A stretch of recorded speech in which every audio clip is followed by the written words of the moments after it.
I need a board that is 64 inches long. Now this board is about 80 inches long, but because it's salvaged, it's got old nail holes, some broken pieces in the edge that I'd really like to not use if I could at all keep from it. Even though I need 64 and there's 80 something and there's plenty there, what I want to do is take my 64 out of that best portion of that piece of lumber. So I may end up having to cut off a couple inches on one end and a foot or so off the other end and make two cuts, but I get the best portion of that piece of lumber for my project.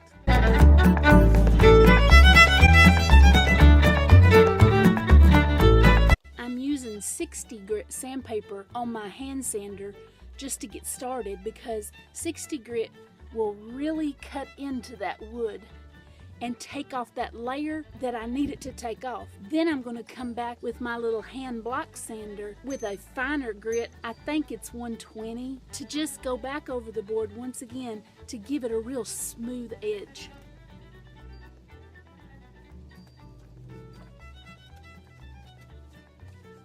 Something else you want to think about when you're using salvaged lumber: always make sure you've got all the old nails out of the lumber before you start sanding, because you will rip not only the pad, your sand pad, but you'll rip this other Velcro layer underneath it completely up if you don't make sure all those nails and tacks and staples are out of the board before you start sanding.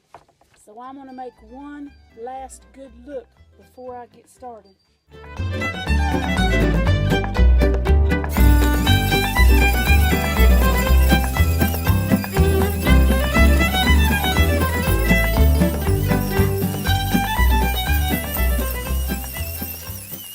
With the palm sander, since it's a rotating head on it, you can just pretty much go sideways, up and down, any direction you want to go when you're sanding, and you won't leave any unwanted marks on your board. But when you're hand sanding with a block sander like this one, it's just a little rubber block that you attach your sandpaper to. Back in the old days, we used to just take a piece of 2x4 and wrap a piece of sandpaper around it and then staple gun the sandpaper to the top, and it still made a block sander. And then somebody got fancy and made one of these things.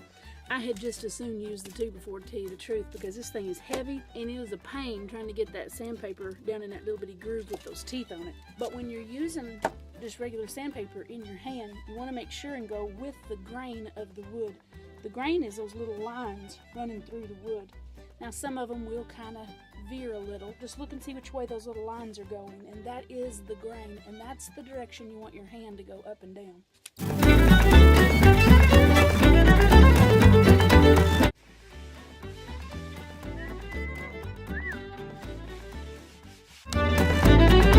I've got about 3.5 more boards I need to sand. Then I'm going to go install them. This is the most important tool when you're building anything, is a glass of sweet tea.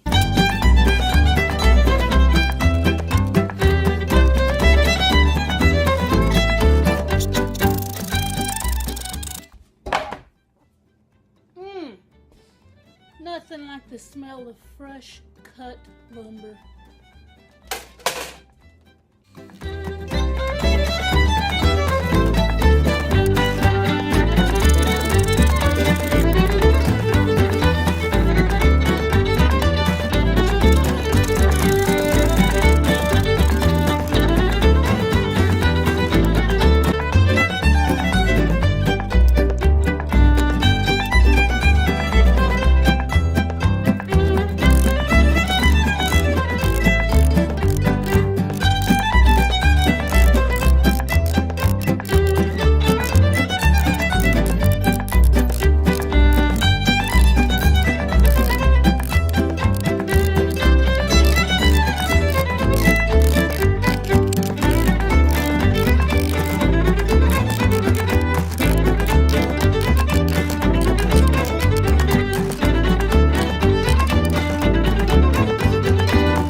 I'm going to put me some of this mineral oil on my new tabletop.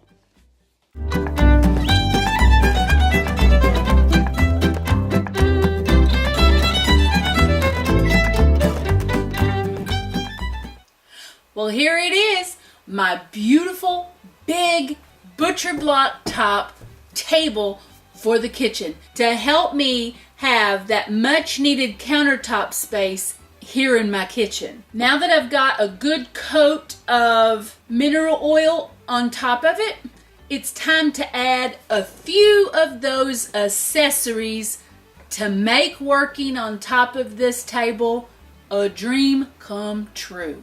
The first thing I'm going to add is down here on this end. This beauty.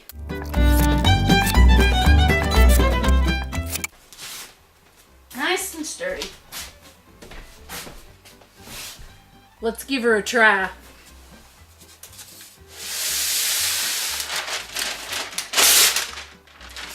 Voila! I may have to use this dispenser to wrap Christmas gifts this year. You talk about convenient. Item number 2. My old meat grinder. Hand crank, that is. Woo-wee.